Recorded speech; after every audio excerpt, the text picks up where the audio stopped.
Flash info. Une femme a ressenti des stimuli dans son ventre suite à son bébé inside.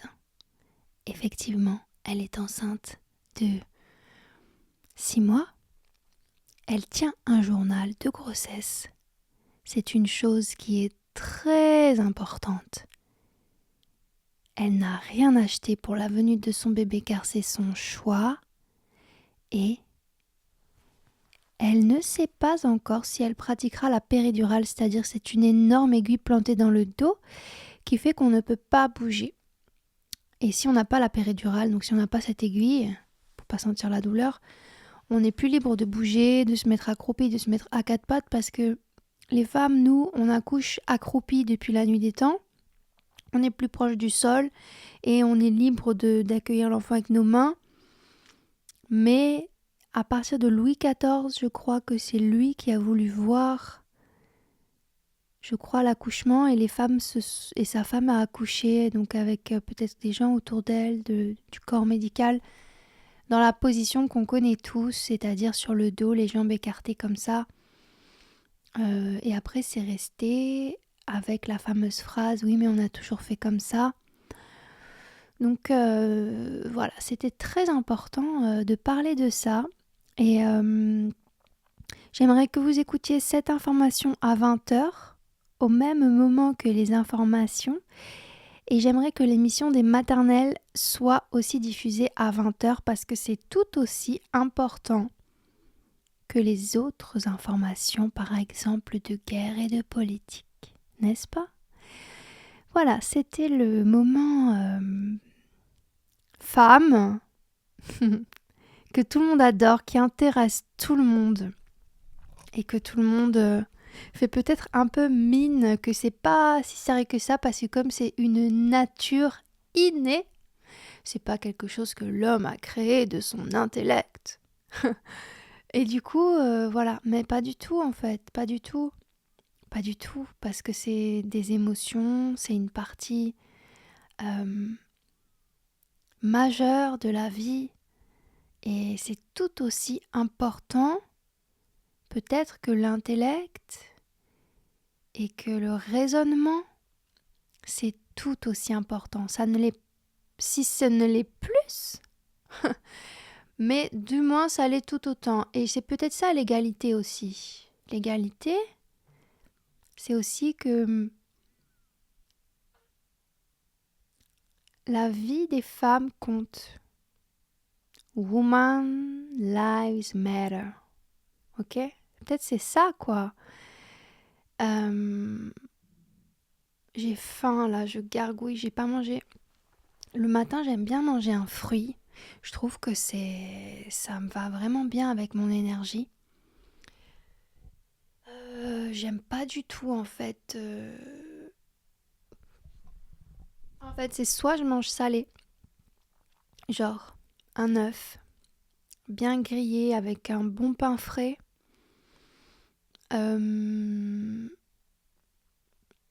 Soit je mange un fruit, genre vraiment un fruit, genre une banane. Genre, en fait, je me lève, je bois un café, je fais mon lit, je fais ma toilette, vraiment une toilette de reine. Je bois mon café, j'écris. Tac, je sors ma chi, on sort. Après, je rentre, je bois un autre café. Et là, je mange un fruit. Et j'écris 2-3 pages. Souvent plutôt 2 que 3. Parce que les 2, en fait, elles sortent naturellement. Et après, soit je vais avoir faim, soit je vais avoir une idée où je vais développer quelque chose qui fait que je suis plus en écriture libre, donc je force pas la 3e page en fait. Et peut-être que c'est ça qui manque, mais voilà. En tout cas, j'ai du mal à écrire les 3 pages parce que j'avoue que ça me prend quand même 1 heure. Donc c'est quelque chose. Donc ouais, là, j'aime bien manger genre soit une banane, soit une poire, soit un pamplemousse. Mais j'adore l'énergie que ça me procure et la légèreté. Et j'aime bien après manger... J'avoue que je mange souvent vers 16h. Voilà. Bon, je mange vers 16h. Là, j'ai acheté des oignons nouveaux. C'est des spring onions. C'est la petite botte d'oignons blancs. Et c'est doux. Je peux le mettre émincé dans la soupe. Je peux le mettre émincé dans la salade. Je mange que ça de toute façon, des soupes, des salades, avec aussi des mousses au chocolat, des fondants au chocolat. Quand vraiment j'ai envie de sucré, je mange ça. Mais là, j'avoue que quand le mois de janvier arrive, j'aime vraiment sentir le froid sur mes os. Donc je vais manger des choses vraiment rustiques pour avoir quelque chose de pur et de ne pas m'encombrer avec le sucre et autre chose. Par exemple, même l'alcool, je bois pas mon petit verre de rouge. Quand il fait vraiment très froid, j'aime vraiment pouvoir aller au fond de mes os, donc des choses très pures. Là, par exemple, ça va, donc c'est des soupes, des salades. Là, cette semaine, je sais que j'ai envie de riz blanc avec des légumes verts croquants, un peu de tofu, quelque chose de très pur. Bon, là, c'est plutôt asiatique, on va dire. C'est moins rustique que vraiment la soupe de légumes. Mais j'adore. J'adore cette alimentation. Je sais pas si on m'entend bien depuis tout à l'heure. Peut-être que des fois on m'entend mieux que d'autres. Donc j'avais pas très envie de faire le podcast. En fait, c'est vrai que ça me bloque parce que c'est quand même associé aux influenceurs, aux influenceuses, à la culture du vide. Et moi j'ai pas envie en fait de raconter ma vie. J'ai pas du tout envie de raconter ma vie. Mais je sens que comme j'adore écouter des interviews d'artistes qui m'inspirent, je me dis que c'est un peu mes interviews à moi. Et c'est toujours bien voilà, pour moi déjà de parler. Bon, malgré que j'écris beaucoup, donc j'ai quand même conscience des choses. Mais je me dis, voilà, s'il y a quand même des gens qui ont besoin d'un lien un petit peu plus profond, ben ça sera toujours cool de nourrir ce lien. Donc pour parler de la créativité. Oh, déjà ça me fatigue. Je me dis que j'ai envie de parler de la créativité. Parce que c'est intéressant, mon profil est intéressant parce que... Pourquoi mon profil est intéressant ? Je pense que mon profil, de parler de ma créativité est intéressant parce que je n'ai pas le facteur succès. Donc, c'est bien pour les gens qui m'écoutent, qui sont vraiment créatifs, de faire ça pour eux, pour leur plaisir, et vraiment pas pour le résultat, parce que je trouve que c'est facile, entre guillemets, d'écouter des conseils ou des tips, ou d'écouter parler genre des légendes, des grandes stars, des gens qui vraiment genre sont même des millionnaires ou des grosses machines quoi de l'art, malgré que ce qu'ils font ça soit hyper bien, genre je sais pas, c'est pas vraiment que ça soit pas bien, mais du coup c'est facile d'écouter ces gens à succès parce qu'on se dit bah oui bah c'est ça, voilà c'est ça en fait, c'est ça qu'il faut faire, et on va écouter un peu limite pour avoir ce succès. Et je trouve que c'est là le piège. Même s'il y a des choses très intéressantes, bien sûr. Mais à partir de là, où moi, je trouve que c'est intéressant que je parle parce que déjà, je suis une femme. je suis dans ma chambre, en fait, mon atelier, qui est aussi ma chambre. Et, et, et je fais ma vie. Voilà. Nous, les femmes, on aime bien dire... Enfin, moi, quand j'entends mes amis dire « Non, mais je fais ma vie », genre, j'adore, en fait. J'adore entendre ça. Donc, je fais ma vie. Je fais ma vie et je me laisse, entre guillemets, être. Je dis entre guillemets parce que vu que j'ai un smartphone, j'ai quand même des distractions. Hein. Je suis pas le meilleur exemple. J'ai quand même YouTube, hein, où je scrolle un peu, où je regarde des trucs parfois. Je me dis putain, mais je viens de...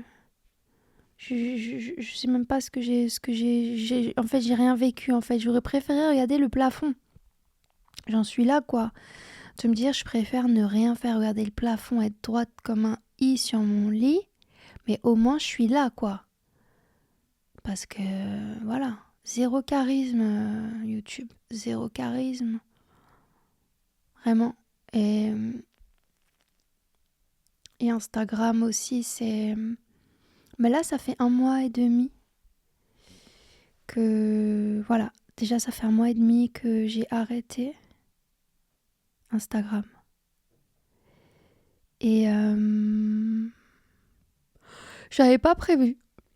Mais en fait, il y a beaucoup de choses qui me dérangent.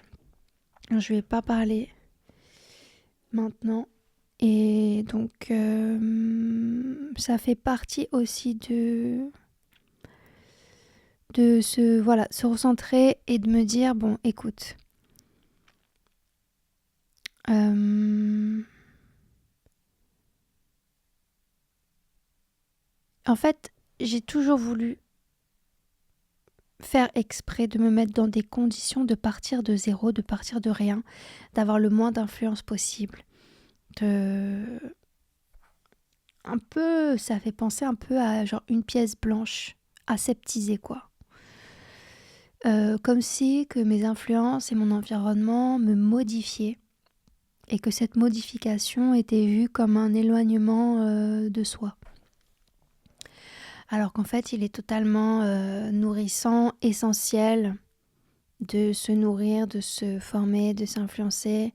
Mais comme il y a le processus humain de imitation, qui peut rendre après flemmard et qui peut empêcher aussi plein de façons de développer ses propres techniques. Donc moi, j'ai eu conscience de ça tout de suite, dès que j'ai commencé à...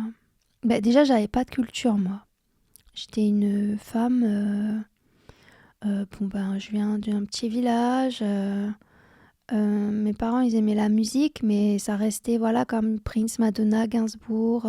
Après, mon père, il a beaucoup de culture musicale, mais il m'a pas fait écouter tant que ça. Ouais, il y avait quoi? Il y avait un petit tableau de Magritte dans les toilettes, un tableau de Gauguin, mon défaut, bien sûr, chez ma mère, Magritte, Gauguin. Mais je sais même pas, elle m'en a jamais parlé, je sais même pas pourquoi elle avait mis ça là. Ça se trouve, elle trouvait ça juste drôle ou joli. Mais il n'y avait pas de discussion d'art... des adultes et tout, voilà, ça parlait pas de ça, quoi. Ça parlait de RMI, à l'époque, c'était même pas le RSA, ça parlait de RMI, ça parlait de zonzon. Enfin, c'est pas pour faire, voilà, mais j'entendais surtout, par rapport à mes oncles et tout, j'entendais surtout des...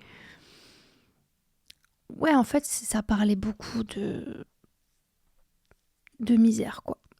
C'était plutôt la misère que la culture. Mais quand même, moi, j'étais un petit électron libre dans tout ça et je passais, tac, je voyais le Gauguin. Et aux toilettes, chaque fois je me dis mais pourquoi elle a une pomme devant la tête?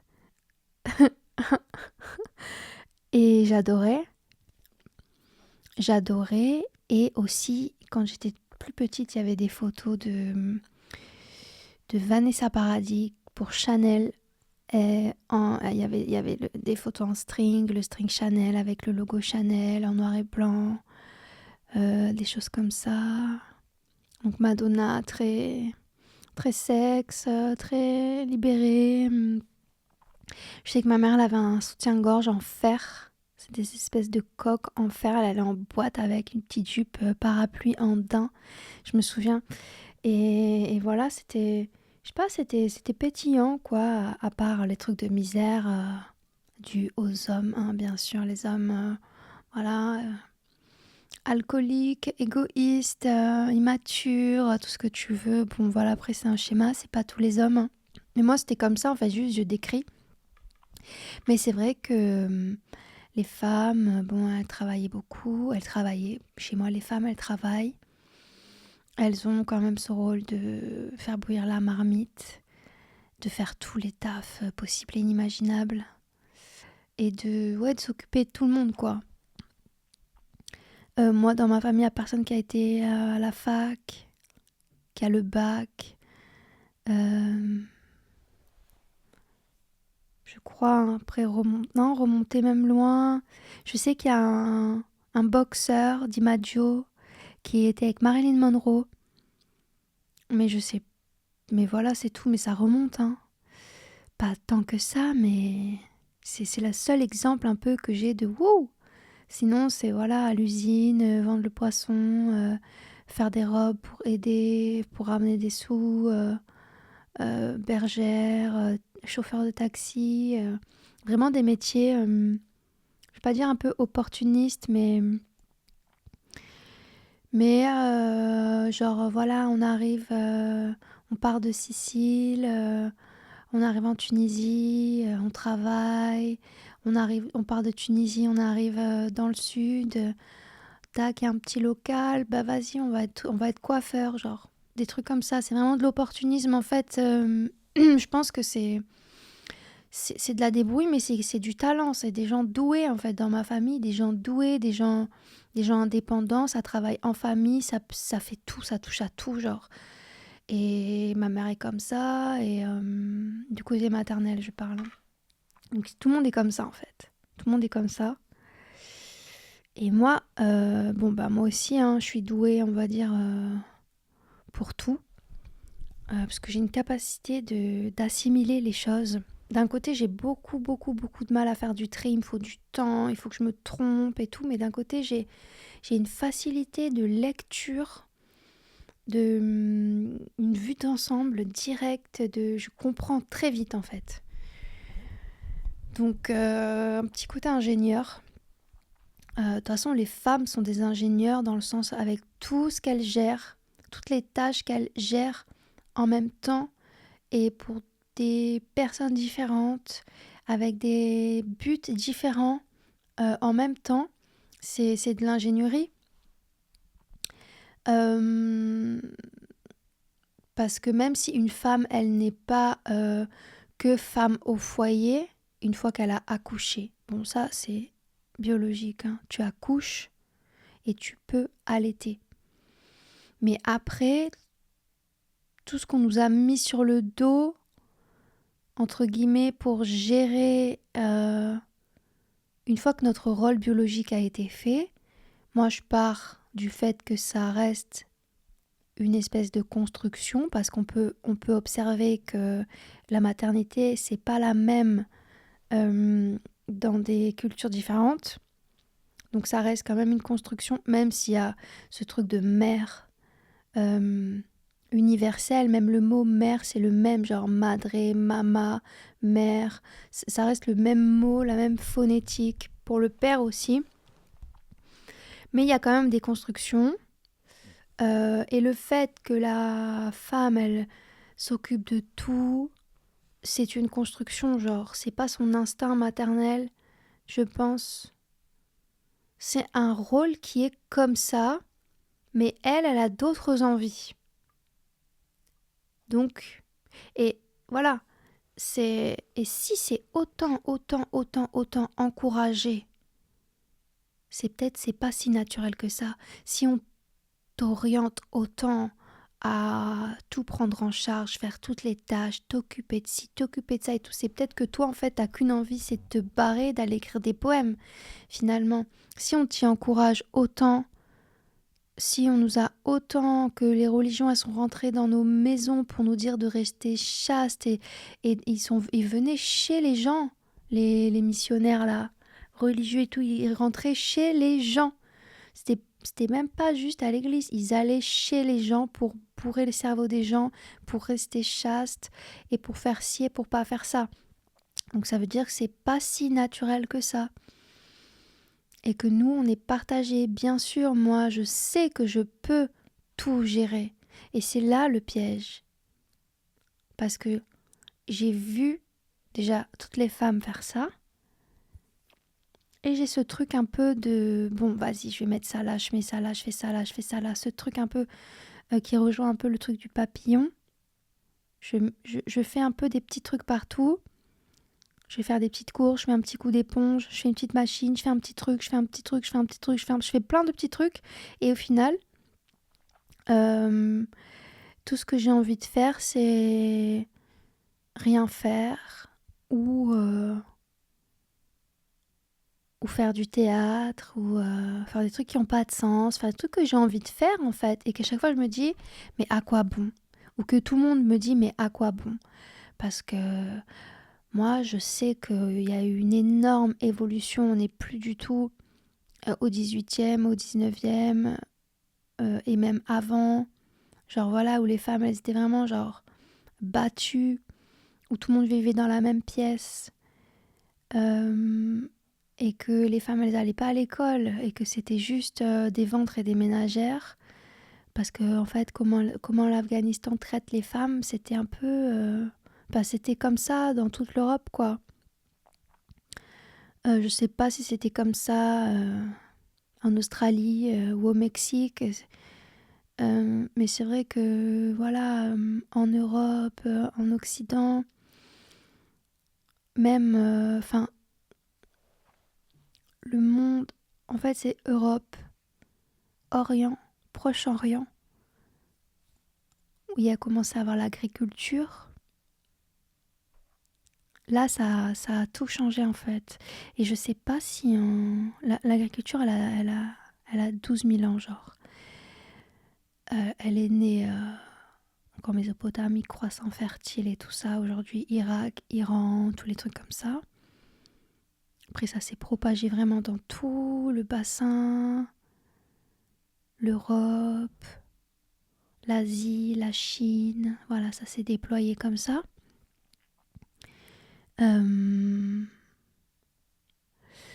Mais je sais, je me dis toujours, mais les Indiens là-bas, les Indiens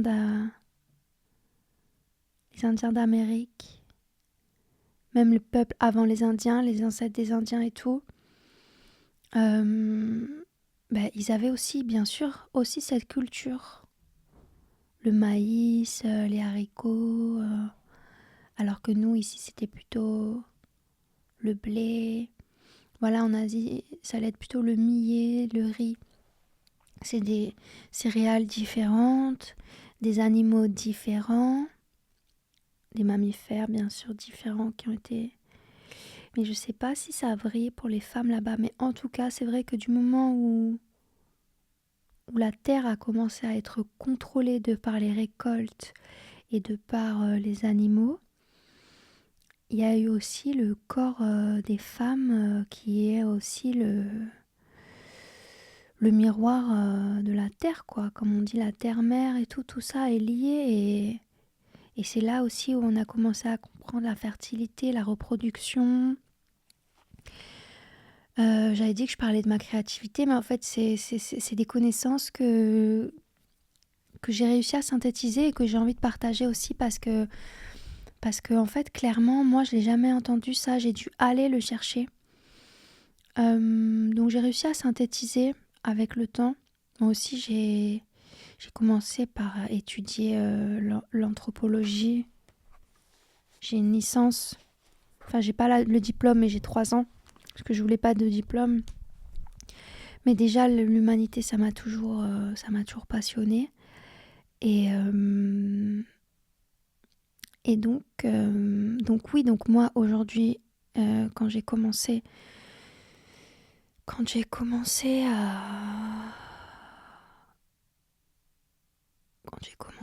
à exprimer ce désir, parce que quand j'étais petite, bien sûr, j'étais comme ça. Après, il y a un moment où on l'oublie.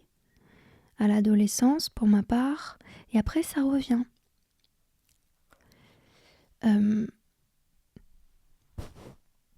Et là, quand c'est revenu, donc je sais pas, je devais avoir 18 ans, quand je suis arrivée à Paris, euh, j'ai vu...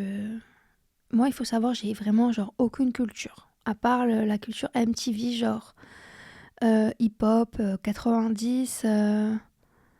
J'ai pas de culture, à part les 2 tableaux qu'il y avait chez moi, de Gauguin et de Magritte, je connaissais même pas le nom des peintres. J'ai pas de culture de peinture, de littérature, à part les trucs que j'ai lus à l'école. Enfin, moi, ce monde, pour moi, je suis pas dans ce monde-là, en fait. Je suis chez moi, dans la nature. Je suis vraiment dans la nature. Voilà, on va dire ça. Euh, Ouais, je suis dans la nature, voilà. Depuis que je suis petite, c'est les arbres fruitiers de ma grand-mère. Elle avait planté, elle avait agencé tout un jardin avant de mourir. Voilà, j'ai grandi. Euh, il y avait un grenadier, un abricotier, des mirabelles, un amandier, il y avait des lavandes, il y avait des coquelicots, il y avait un cerisier, il y avait de la sauge, il y avait du raisin, il y avait des marguerites violettes, des roses, des pins, des écureuils, des cigales, des serpents. J'ai vu plein de choses. J'ai eu la chance de... Je, je sais pas, j'ouvrais les noyaux d'abricot, je voyais qu'il y avait de la gelée à l'intérieur, je voyais des serpents morts, je peux voir des vertèbres de serpents, de la peau.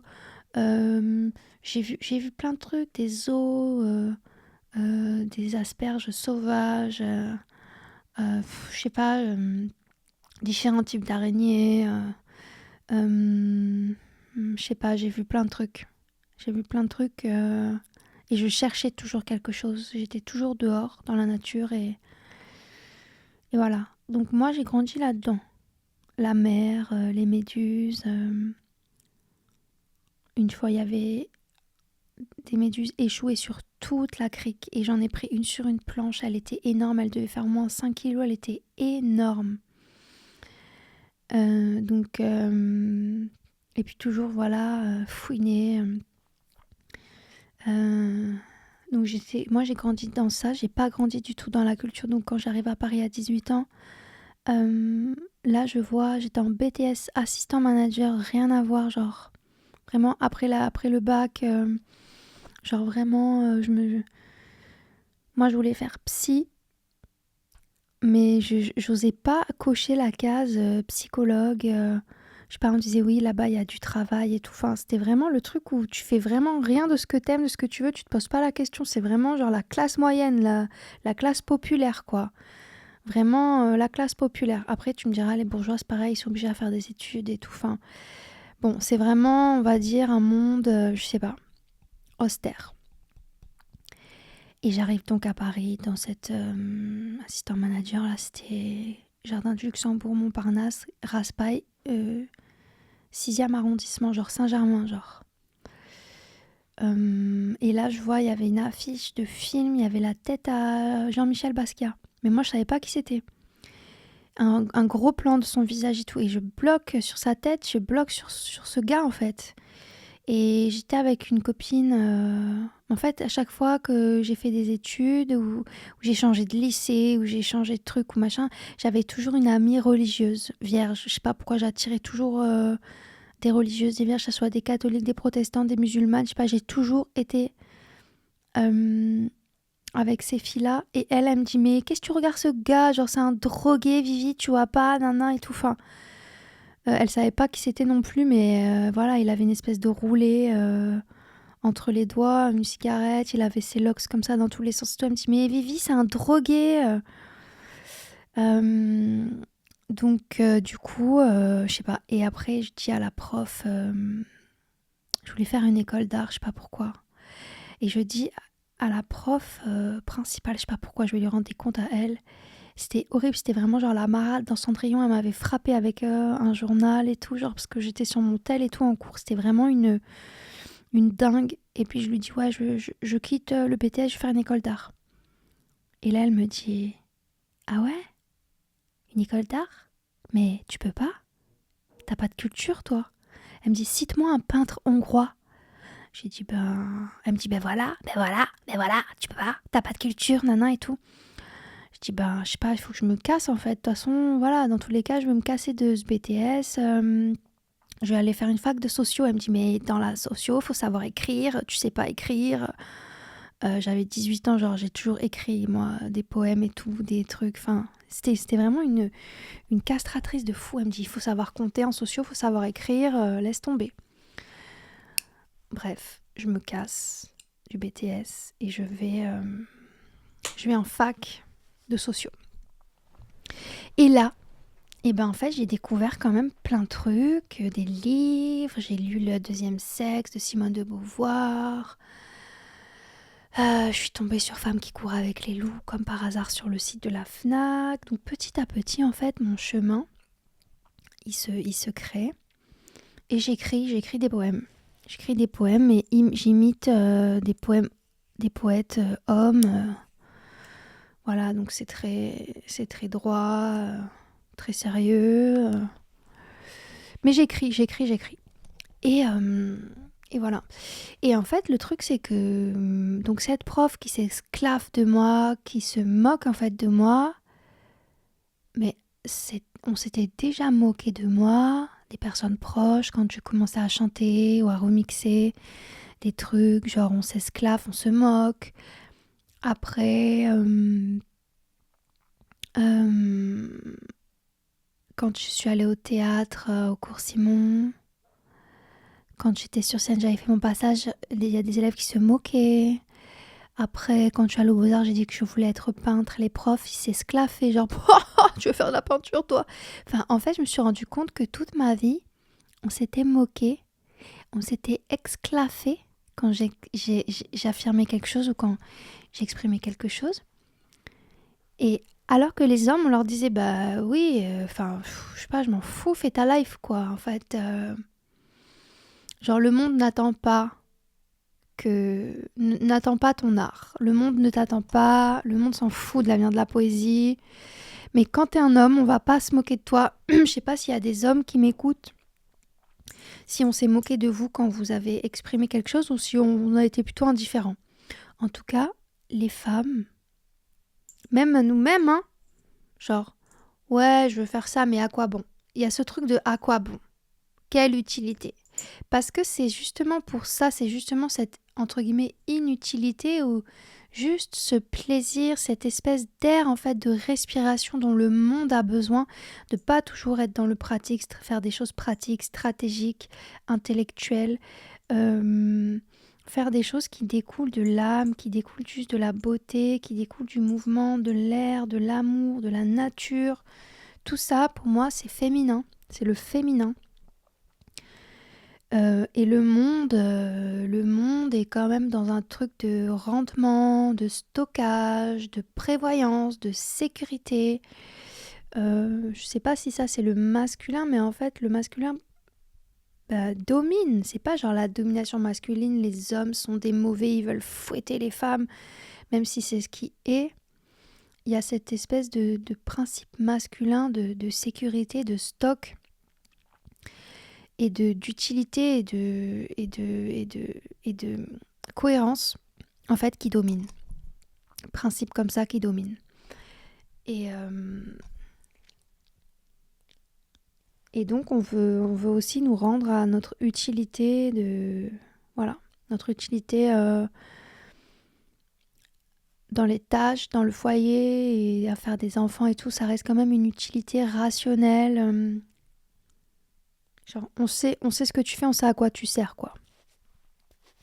Si tu t'enfermes 2 jours dans ta chambre pour écrire, on sait pas ce que ça donne, on sait pas où ça va, il y a du doute, c'est pas bon. Il faut qu'il y ait une emprise sur ce doute. Ça, c'est quelque chose peut-être d'humain.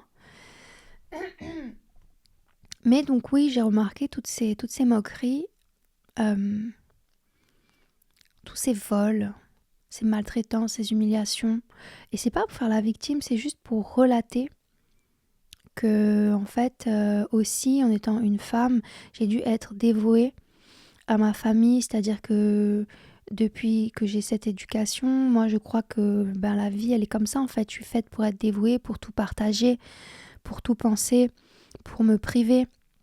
Et quand j'ai eu vraiment des grands élans de liberté, j'ai dû quitter Paris pour aider ma mère. J'ai dû quitter Sifour pour rejoindre ma mère à Biarritz. Et du tout au tout comme ça, en laissant tout derrière moi, mes affaires, mes œuvres, quitte à m'en faire voler du coup, quitter par urgence comme ça. Et tu perds 1 an, tu perds 2 ans.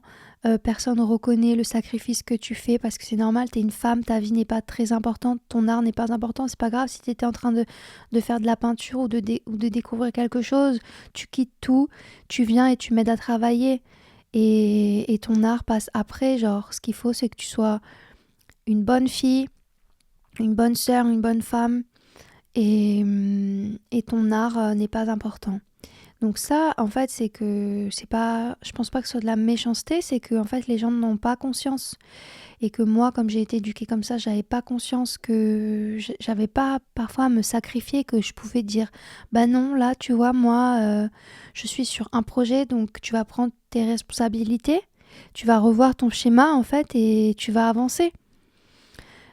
Parce qu'en fait, ça m'embourbe dans un schéma que moi, j'aurais pas fait comme ça et que tu fais mal et tu m'obliges à être là parce que toi, en fait, tu fais mal les choses. Et que si j'avais été un homme, jamais on m'aurait demandé de sacrifier. On m'aurait dit, mais non, mais fais ta vie, c'est bon, je gère, t'inquiète et tout. Voilà, comme les femmes, elles disent aux hommes, je gère, t'inquiète pas, pense à toi, va faire tes affaires. Voilà. Mais une femme, donc moi, j'ai sacrifié beaucoup de liberté. Malgré qu'on pense que je suis hyper libre et tout ça, oui, il y a toujours de la liberté, mais j'ai quand même sacrifié beaucoup plus qu'un homme artiste à qui on aurait moins demandé. Voilà, je pense que c'est comme ça. Et que du coup, j'ai eu beaucoup d'obstacles. Donc en fait, ça fait pas 10 ans. Ça fait pas 10 ans, ça fait 10 ans que je me suis souvenue que j'étais une artiste. Parce qu'aussi avant, j'étais folle en fait, je faisais rire les gens, j'étais une folle genre, mais personne ça dit mais c'est une artiste quoi. Donc en fait ça fait 10 ans, voilà, mais dans ces 10 ans il y a eu tellement de prédateurs, d'obstacles, que voilà, c'est que j'ai créé des choses qui sont sorties un peu de petites libertés, de temps de liberté, qui étaient un peu toujours en sursis, menacées ou limitées. Voilà. Et je me rends compte de ça aujourd'hui. Et j'éteins les lumières parce que là, il y a de la lumière. Et j'ai pas de haine. J'ai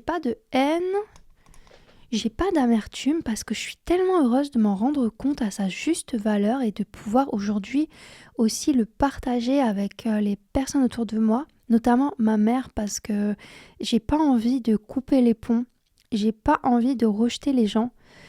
C'est peut-être du sadomasochisme parce que je sais qu'il y a plein d'artistes qui parlent plus à leurs parents et tout par rapport à ça, parce que les parents ils veulent toujours le résultat. Et moi, j'ai pas envie de me couper, en fait, j'ai envie... Parce que si je coupe le lien, eh ben, je pense que je flingue toute la possibilité pour la lignée de se réparer. Alors, je veux pas prendre le soin de la lignée sur mes épaules. C'est pas ça que je dis, mais si je montre pas dans l'amour et dans le calme et dans la justesse les erreurs qui ont été faites et les schémas qui ne sont plus possibles à subir, eh bien, je prive les femmes du passé et les femmes du futur de ma lignée de soins et d'amour. Donc, tant que j'arrive à communiquer sur ces choses-là, que je suis entendue, que je suis respectée et qu'on peut avancer ensemble, je ne couperai pas les ponts. Mais du moment où je vois si je sens que avancer ensemble n'est pas possible, forcément que je couperai les ponts. Mais là, j'ai essayé, je me suis dit, je vais essayer d'avancer avec Ma mère, c'est important pour moi. Pour elle, pour moi et pour ma fille, si j'en ai une, j'aimerais bien en avoir une. Mais j'aimerais pas avoir qu'une fille, j'aimerais pas avoir juste un enfant. J'ai envie aussi d'avoir un père, j'ai aussi envie d'avoir une famille, j'ai aussi envie d'avoir euh, une vie de famille, un couple parental, un couple tout court, un couple parental, une relation avec ma fille, qu'elle ait une relation avec son père. Voilà, j'ai pas envie de juste un enfant, j'ai envie de tout ça. Et ça, je ne l'ai pas encore trouvé parce que c'est vrai que je travaille beaucoup et que je sors pas beaucoup et que j'ai aussi plein de choses à mettre au clair sur ce que je veux. Donc moi, j'ai besoin d'un homme qui m'accepte comme ça et qui me soutient et qui comprend que c'est pour moi, pour nous, pour lui, pour notre famille, c'est une circulation d'énergie et que j'ai besoin d'avoir ma pièce et de pouvoir aller dans ma pièce et de fermer ma porte quand j'en ai envie, quand j'en ai besoin, que ça soit par plaisir, par nécessité, que si j'ai envie d'écrire un poème à 1h du matin, j'ai pas à être dédiée à l'enfant, en fait, tout simplement. On est deux. Euh, j'ai envie aussi qu'il puisse développer son rôle de père, sa relation avec l'enfant, pas toujours être au milieu de tout, être un peu genre asphyxiante et qui comprenne. Euh, genre moi j'ai aussi même envie de... En fait ça fait 1 an ou 2, non plutôt 1 an et quelques, j'ai envie d'écrire une chanson qui s'appelle Môme dans le vent. Et c'est un peu cette initiation où t'as un enfant, tu l'allaites, et puis après tu t'en vas, genre je sais pas, tu pars en voyage seul, on va dire, je sais pas, entre 1 semaine et 1 mois, ça serait un peu un rite de passage où j'ai fait mon taf, j'ai porté l'enfant, je l'ai nourri. Là maintenant, entre guillemets, je coupe le cordon spirituel et toi en tant qu'homme, tu prouves ta présence et tu prouves ta capacité à sécuriser, à assurer. Euh, et, et c'est comme ça que l'équilibre aussi va se faire. Parce que moi, j'ai donné 9 mois de mon corps, j'ai eu une naissance et j'ai nourri. Je pense qu'une pause s'impose. Et même si c'est extrêmement difficile à faire, je pense que si on a le bon partenaire en qui on a confiance, qui est solide, qui a la tête sur les épaules, eh ben, c'est facile. Moi, la raison pour laquelle je laisse pas Machi, c'est parce que j'ai personne de confiance à qui la laisser, genre. Je veux pas la laisser dans un chenil ou je sais pas quoi avec d'autres chiens, une responsabilité à un inconnu, c'est pas possible. Je peux pas la laisser à ma mère parce qu'elle est vraiment genre à droite à gauche, tête en l'air, elle a un Shiba. Je peux pas laisser Machi dans ces conditions-là, même si elle a tout l'amour du monde, toute l'attention qu'elle veut apporter, il y a toujours un moment où voilà, quand on est toujours à droite, à gauche, on a une personnalité comme ça, euh, ben, il y a toujours possibilité qu'il y ait des failles et j'ai pas envie de prendre le risque. Et puis j'ai pas forcément, voilà, d'amis, j'ai une amie qui a un chat, voilà. Mais si j'avais un mec, on est tous les deux, on est en béton, mais je laisserais Machi, voilà. Donc je pense que aussi c'est important de choisir un partenaire qui aime, qui nous aime, qui aime être là, qui a besoin d'être là. Euh, c'est essentiel et moi je préfère franchement rien. C'est soit ça, soit rien. C'est soit, euh, c'est soit ce que je vibre, soit j'ai rien. Donc ouais, j'aimerais bien avoir une fille pour continuer ce travail que je fais. pour lui transmettre des choses, pour qu'elle puisse être une femme dans ce monde. C'est ce qu'il y a de plus beau. Donc j'aimerais beaucoup. Et si j'ai un fils, je lui apprendrai à être un homme et aussi à être un homme vis-à-vis d'une femme. Donc ça sera aussi très bien, très beau. Mais c'est vrai qu'une femme, je pourrais quand même plus continuer le travail matriarcal. Voilà. Je sais pas, j'ai peut-être dit énormément de choses. Je sais pas si j'ai dit tout ce que je voulais dire. Je sais pas du tout en fait pourquoi je suis allée là-dedans. Oui, donc c'est vrai que par rapport au fait que j'ai arrêté les réseaux, j'ai pu travailler sur tout ça et aussi me rendre compte à quel point c'est important que je m'assoie sur de la culture, c'est important que je trouve mes pairs. Comme dans le premier podcast, je dis trouver sa bande. C'est important que je trouve des poétesses. Les romans, je lis pas, j'aime pas trop. Mais voilà, que je trouve des poétesses, des essayistes, des philosophes femmes, même s'il n'y en a pas beaucoup, que je les trouve en fait toutes et que je me nourrisse de ça et qu'ensuite, moi, à mon tour, je puisse aller au bout de mon œuvre pour les autres femmes. Euh, donc voilà, ça c'est toujours aller me nourrir, aller me cultiver. Pas vouloir partir d'un environnement blanc, neutre, être fière de mes richesses, fière de mes sources. Féminine, très important pour moi. Je lis aussi bien sûr des hommes, il y a pas de... Je suis pas du tout dans un extrême, je suis quelqu'un d'équilibré, mais c'est vrai que c'est pas pareil et je le sens. C'est pas du tout pareil au niveau de tout, de la sensibilité, des sensations, de ce que ça me procure, de ce que ça m'apporte. Voilà, c'est pas du tout la même chose, quoi. Je pourrais pas encore m'étaler sur ça, mais les deux apportent des choses différentes. Et voilà. Donc c'est bien aussi de pas vouloir être un homme. Moi, souvent j'ai voulu me dire ouais, je veux être libre comme un homme. Non, la liberté n'appartient pas aux hommes. En fait, je suis libre, c'est tout, comme une femme.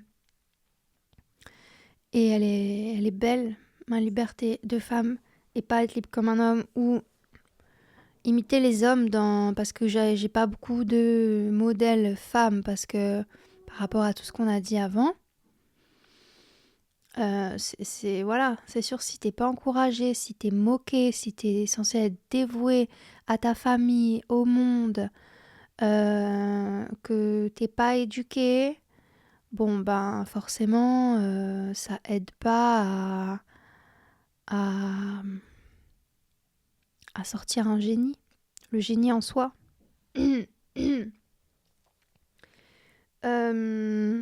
Donc tout ça c'est la même. Donc en fait, la culture, la nourriture, c'est une face de la même de la pièce créativité qui a une autre face qui s'appelle aussi le vide. Donc si je suis tout le temps sur Instagram, bah déjà de un, je peux pas me cultiver, je peux pas cheminer et je peux pas faire le vide. Et tout ça, c'est la base de ma créativité. Tout ça, c'est la base de ma créativité, de mon expérimentation. Expérimenter, c'est pas la même chose que créer. Putain. En fait, il y a la nourriture, le vide. Après, j'expérimente. C'est des choses qui n'ont pas de but, qui vont peut-être mener entre guillemets nulle part, ou qui vont nourrir ma créativité. Et après, en parallèle de l'expérimentation, des trucs qui viennent comme ça, par exemple des trucs que je peux expérimenter avec ma caméra ou avec mes personnages. Après, il y a vraiment la création qui va aboutir. Les poèmes, les chansons, les photos, les clips, les costumes. Et puis il y a aussi une zone de maturation où j'ai des idées qui sont en train de maturer, que je peux pas faire tout de suite. Par exemple, là, je suis en train de finir une phase et je mature déjà des poèmes, des textes, des nouvelles chansons, la scène, j'y pense. Je pense à... C'est aussi des choses que j'ai hâte d'y venir et que je laisse maturer. Et il y a ensuite la phase aussi de sortie. Non, avant il y a la phase de logistique. Après il y a toutes les choses que j'ai à faire pour avancer logique. C'est-à-dire prendre en photo ce que j'ai fait, sur quel site je vais le mettre, mettre au clair les idées, à quoi va ressembler mon Instagram, quel message, parler de moi, parler, communiquer, nana, tout ça c'est la phase de logistique. Et après il y a la phase de sortie, de partage. Le partage, il peut arriver dans les autres phases parce que je peux parler avec des amis de ce que je suis en train de faire et tout. Donc, mais il y a aussi la phase de conversation, donc de partage, de communauté, d'appartenance et de sortie. Donc ça, c'est un peu toutes les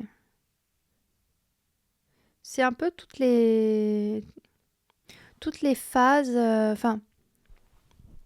toutes les, c'est un peu toutes les plateformes que j'ai dans ma vie créative et dans ma psyché, quoi. J'aime bien l'idée de me dire, là je vais voir si déjà en me cultivant, en me nourrissant et en laissant le vide, je vais voir déjà tout ce que ça peut engendrer. Peut-être que ces deux phases-là engendrent tout le reste. Ou si justement, il faut que je choisisse quelle phase je nourris, quelle phase j'ai besoin d'améliorer, pourquoi c'est dur pour moi de sortir par exemple des projets, qu'est-ce que ça veut dire. Après donc on rentre dans des trucs personnels et tout ça, mais pourquoi je pense à la sortie, pourquoi ça m'angoisse en fait, pourquoi j'ai cette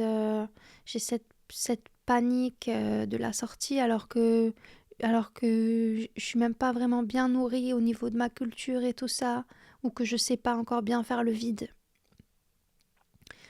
Euh, ou que voilà, c'est vrai que tout ce qui est confinement, Covid et tout, j'ai rien créé de fertile, quoi. C'était que de la peur, que de la haine.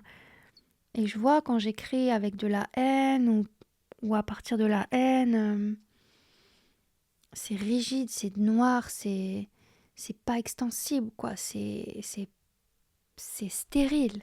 J'aime pas, je jette. Donc ça, c'est important aussi de voir quand est-ce que je crée, dans quel état d'esprit je crée. Tout ça, c'est moi qui l'orchestre et qui me crée en fait des contextes. C'est...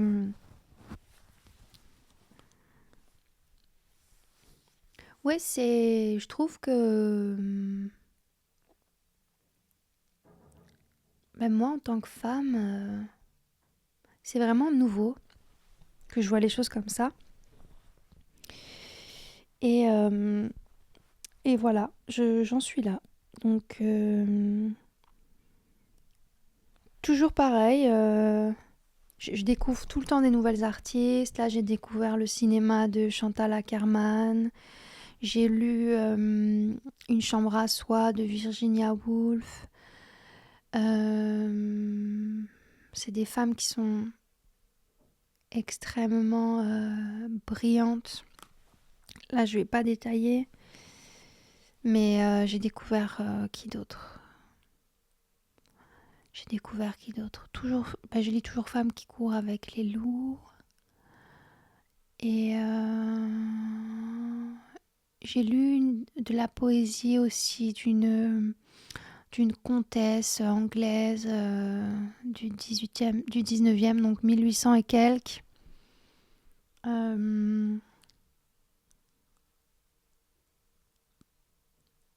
Voilà. je crois que c'est tout ce qui me vient à l'esprit. Donc, toujours chercher de la nourriture, faire le vide. Là, cette année, j'ai quand même objectif vraiment d'arrêter d'aller sur YouTube. Donc, j'hésite à acheter un petit téléphone pour pas avoir internet à la maison et switcher entre mon smartphone et mon téléphone. Mais j'ai envie d'arriver de le faire sans tout ça, sans stratagème, juste arriver à être là. Et en fait, il peut ne rien se passer dans ma vie tant que je suis là et que je vis par moi-même. Mais genre, c'est exceptionnel. Et c'est vraiment entraîner le cerveau à ça, parce qu'au bout d'un moment, le cerveau, il sert. Il a besoin de se réfugier dans un truc. Et en fait, j'apprends ça à pas avoir besoin d'un refuge, comment dire, anesthésiant.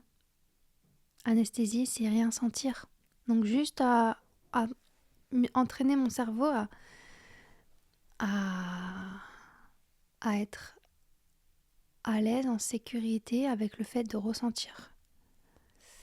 Voilà, parce que c'est vrai que, genre, tu sais, je me dis, je vais pas me dire que dans ma vie, j'ai donné 4 ans à Instagram. Genre, c'est pas possible. C'est pas possible. En plus, moi, le virtuel, j'ai vraiment du mal. Je regarde les stories, genre, un coup, je suis dans cet endroit, après, je suis à l'endroit de la meuf. En fait, je passe de 50 000 endroits en même temps, de story en story, et je ferme mon téléphone, je me retrouve là, chez moi, j'ai un bug, en fait, spatio-temporel. J'arrive pas. J'ai pas l'intelligence virtuelle. J'ai pas l'intelligence de. Puis j'ai déjà assez d'obstacles en tant que femme pour créer. Alors si en plus je dois me distraire, non, c'est impossible. Donc là, voilà, c'est pas grave si je réussis pas entre guillemets, c'est pas grave si j'ai pas de succès. Tout ce qui compte, c'est mon œuvre. Et le reste, franchement, voilà. Ça dépend pas de moi. Donc, ouais.